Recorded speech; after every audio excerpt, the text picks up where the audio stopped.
무형교회에서 유형교회로 오늘의 묵상입니다. 말씀은 우리 발의 등불이요 기도는 우리의 영적인 호흡입니다. 오늘도 말씀과 기도로 하루를 시작하고 마무리하는 그리스도인이 됩시다. 오늘은 창세기 29장 13절에서 15절 말씀을 묵상하겠습니다. 성경 말씀을 보겠습니다. 라반이 그의 생질 야곱의 소식을 듣고 달려와서 그를 영접하여 안고 입맞추며 자기 집으로 인도하여 드리니 야곱이 자기의 모든 일을 라반에게 말하매 라반이 이르되 너는 참으로 내 혈육이로다 하였더라. 야곱이 한 달을 그와 함께 거주하더니 라반이 야곱에게 이르되 네가 비록 내 생질이나 어찌 그저 내 일을 하겠느냐. 내 품삯을 어떻게 할지 내게 말하라. 우리는 누구나 못난 부분을 다 가지고 살아갑니다. 예수님 외에는 완벽한 성품과 완벽한 인격을 갖춘 사람은 아무도 없습니다. 그러니까 우리 내면에는 고슴도치처럼 뾰족한 모난 성격이 다 있다는 것입니다. 이런 우리의 모습은 태어날 때부터 이미 주어진 기질일 수 있습니다. 또는 자라나면서 만들어진 잘못된 인격일 수 있습니다. 정신과 의사이자 심리학자인 프로이드는 한 인간의 인격이 형성되는 나이는 0세에서 7세 사이라고 합니다. 그 다음으로 중요한 시기가 7세에서 14세 사이라고 합니다. 오늘 본문 전에 야곱과 에서의 인생을 보면 이미 이들의 삶에는 사랑의 균형이 깨진 상태에서 성장이 됩니다. 아버지 이삭은 에서를 사랑했고 엄마 리브가는 야곱을 사랑했습니다. 이 두 가지 부모의 사랑은 결국 야곱에게 과도한 패배의식을 가져다 주기도 했을 것입니다.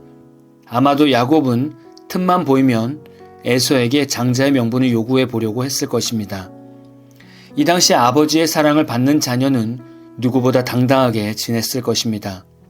야곱은 아버지 이삭에게 사랑을 받지 못했으니 얼마나 장자의 명분을 갖고 싶었겠습니까? 이 장자의 명분을 가지면 자신도 아버지 사랑을 받을 수 있다는 생각을 하지 않겠습니까? 야곱의 인생은 점점 속이고 속이는 인생으로 변해갔습니다. 이렇게 성장한 야곱은 축복기도의 사건으로 삼촌 라반의 집으로 도망가게 되었습니다.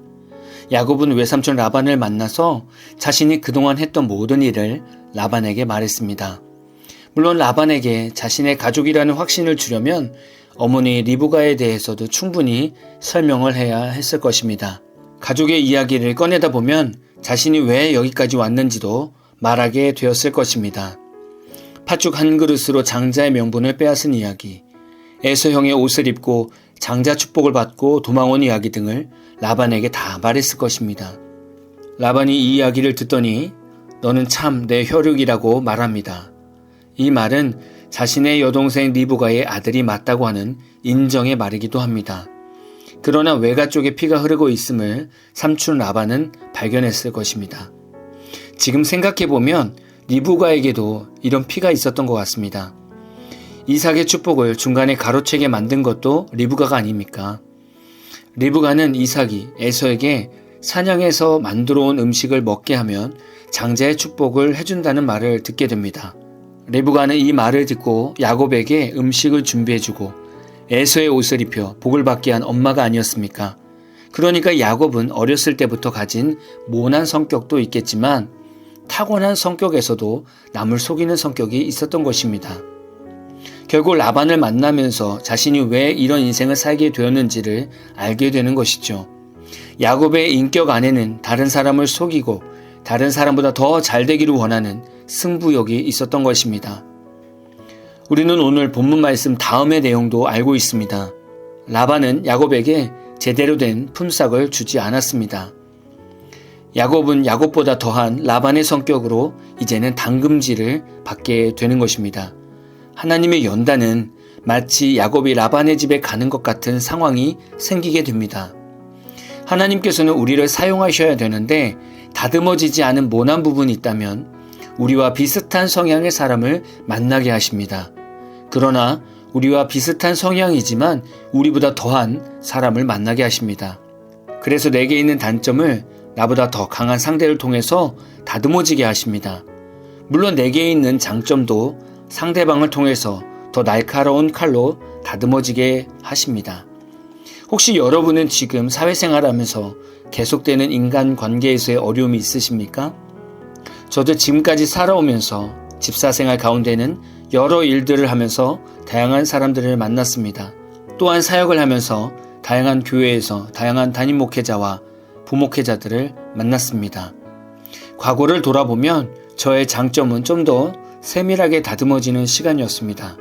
그리고 저의 모난 부분은 저보다 더한 목회자를 만나서 저를 강제로 다듬는 시간이 있었습니다. 당연히 이 시간은 너무나 답답하고 힘든 시간이었습니다.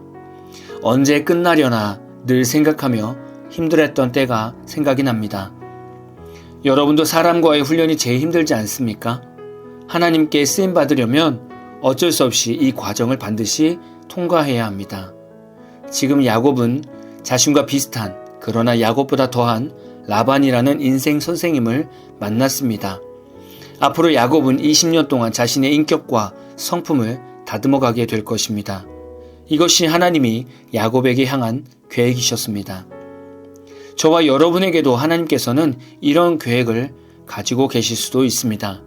혹시 주변에 여러분이 힘들게 하는 사람이 있다면 그 사람은 라반과 같이 인생의 선생님이 될 수 있습니다. 여러분의 성품과 인격을 다듬는 데 쓰이는 도구가 되는 것이죠. 중요한 것은 이 시간을 잘 감당하시면 여러분을 다듬었던 도구는 사라지고 잘 다듬어진 여러분이 하나님께 쓰임받게 되는 것입니다. 저와 여러분은 오늘 말씀을 묵상하면서 라반의 인생이 되지 마시고 야곱의 인생이 되십시오. 이왕이면 라반의 집에 가지 않도록 매 삶 속에서 하나님의 성품을 닮아가는 믿음의 성도가 되시기를 진심으로 소망합니다. 오늘 마무리 찬양은 옹기장이의 나의 마음을 이라는 찬양입니다. 찬양 후에는 잔잔한 연주곡이 있습니다. 말씀을 생각하면서 기도하는 시간을 가져보십시오.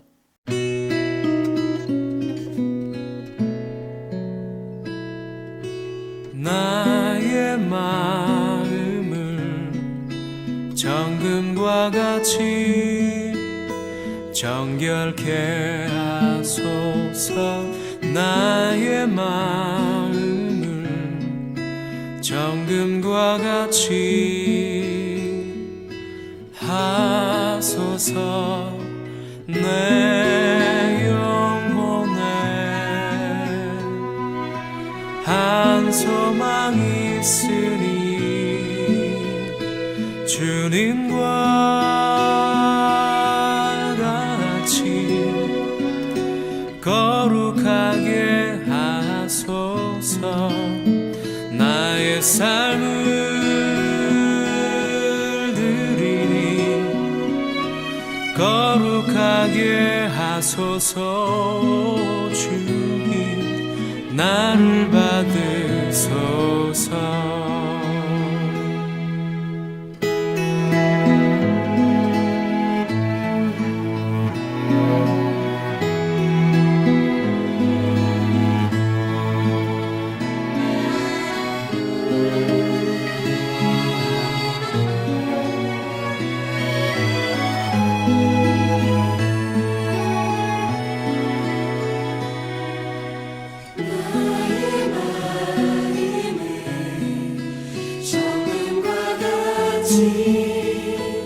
정결케 하소서.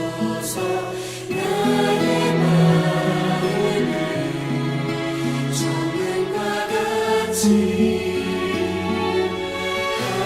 하소서. 내 영혼에 한 소망 있으니 주님과